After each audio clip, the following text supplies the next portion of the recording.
You're listening to The Intellectual Investor, episode number 39, Life, 2017 edition, written by Vitaliy Katzenelson and read by Elliot. To read this article online or to listen to more episodes, visit investor.fm. To learn more about Vitaliy's investing firm, IMA, go to imausa.com. Life, 2017 edition. This article will be quite different from my previous ones. I'm not going to talk about the stock market, particular stocks, the economy, or the new president. Instead, I'll talk about life. If the following is of no interest to you, no worries, just skip this one. I promise you I'll discuss the regular stuff in future podcasts, but in this one, I just want to let myself wander into topics that somehow seem more important to me right now. Several quotes I read recently had a disproportionate impact on me. Here's the first one. Quote, "What the new year brings to you will depend a great deal on what you bring to the new year." End quote. Vern McClellan.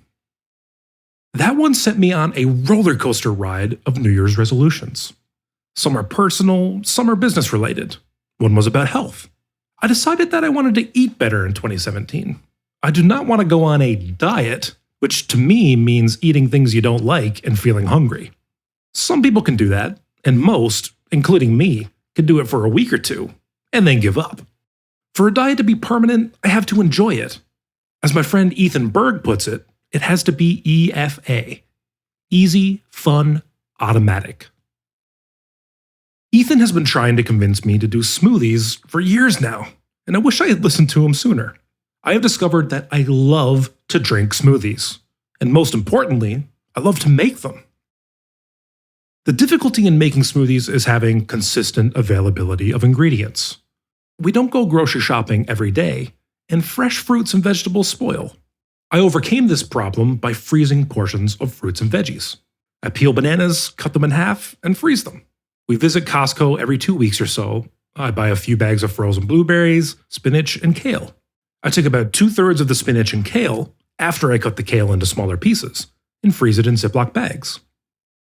I started my smoothie adventure with smoothies for breakfast. However, a few days later, I came to the realization that breakfast is my favorite meal of the day. I love eggs, and I didn't want to give it up. In addition, I only consume a few hundred calories for breakfast, and I actually enjoyed cooking eggs. Lunch is my least favorite meal for several reasons. First, it interrupts my workflow. I have to stop my research and start thinking about where I'm going to eat. The fewer unimportant decisions I have to make, the better. If my wife would let me, I'd buy 10 identical sets of clothes and wear the same thing every day. Albert Einstein and Steve Jobs did that. Also, I consume too many calories at lunch, and in all honesty, my lunch food choices are not very healthy. Therefore, instead of replacing breakfast with a smoothie, I have it for lunch. When I started, my smoothies were mostly fruit-only concoctions. Gradually, I started throwing in vegetables: spinach, kale, tomatoes, avocados, celery, and any other defenseless veggies I found lurking in the fridge. I was surprised at how, even though I was adding more vegetables, my smoothies still tasted fruity. I give credit to my core ingredients: blueberries, bananas, tangerines, which are sweeter than oranges, and a healthy fistful of almonds, important for keeping me topped up energy-wise for 5 to 6 hours, and honey.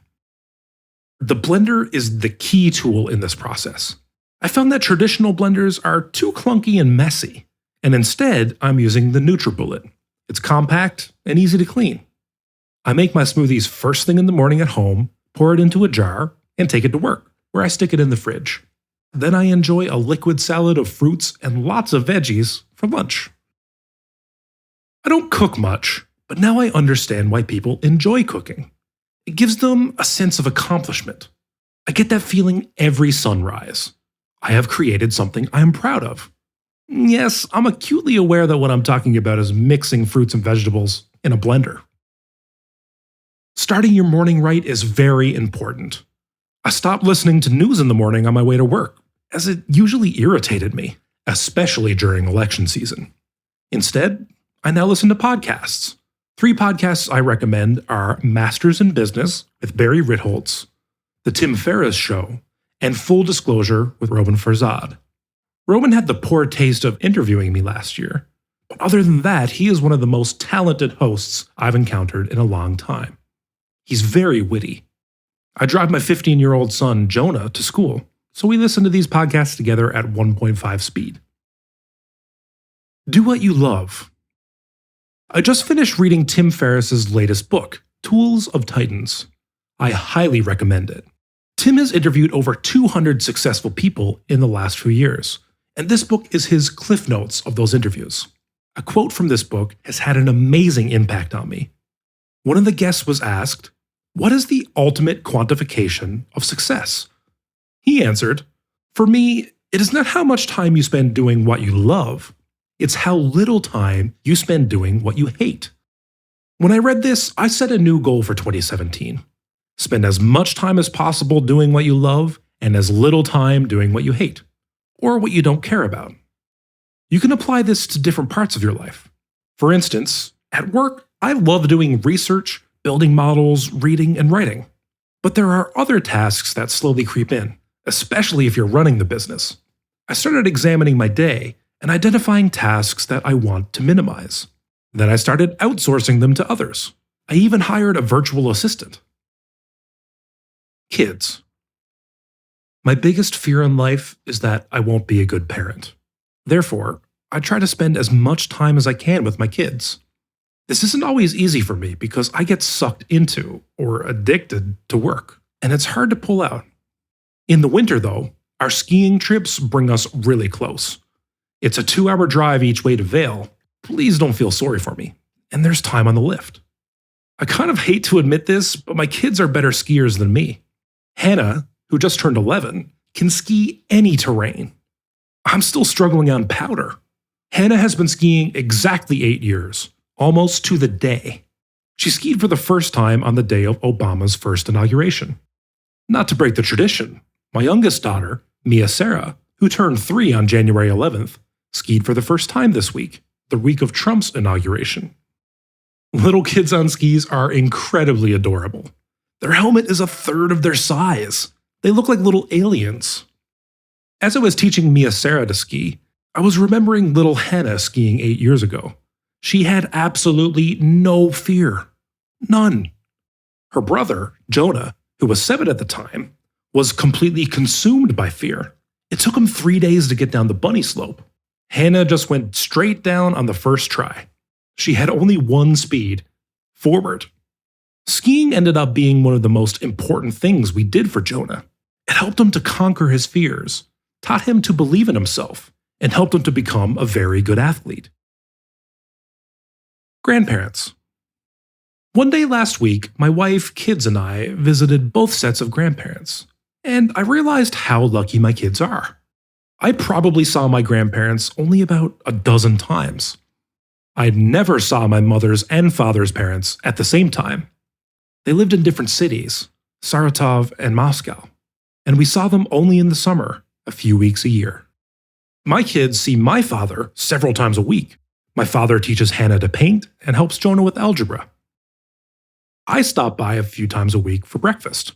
My stepmother makes me eggs, my father makes coffee. I smile just writing this. My father is very proud of his coffee. He diligently takes 2.5 scoops of beans, grinds them, puts them in the French press, then, in a nearly religious ceremony, he stirs clockwise, only clockwise, counting to 100 out loud. Not 99 or 101, 100. Every time I watch him do this, my stepmother and I laugh. My father jokes that if he stirs counterclockwise, the coffee will be bitter. After my father is done with coffee, he takes out his medicine pouch. He's 83 and in good health. He swims 25 pool lengths 3 times a week. But his medicine pouch is like a mini Walgreens. My father says, in English, "Okay, today is Monday," with significant emphasis on the word day. He smiles, empties his medicine onto his plate, and starts dutifully swallowing it. On its own, the amount of medicine he consumes should count as a meal. As I write, I feel a bit better about our portfolio, which has a lot of drug stocks. My father takes this very mundane task and turns it into a lively, funny experience that brings smiles to everyone around him. Nassim Taleb wrote that traditions are the melody of life. I get it. They create continuity, stability. We start to look forward to them. As I get older, I appreciate traditions more and more. I have even started developing little, somewhat silly traditions of my own. Every Friday, after work, I stop by a Russian store on the way home. I left Russia 25 years ago. I now speak, read, and write much better in English than in Russian. I am very removed from Russian culture and Russian community. Most of my friends are American. I don't consider myself Russian, but American. But still, every Friday I go to the Russian store and buy Russian bread. It must be nostalgia. Not nostalgia for Mother Russia, but for my youth, for the time when my mother was in my life. Thank you for listening. To read this article online, or to listen to more episodes, visit investor.fm. Enjoy life and prosper.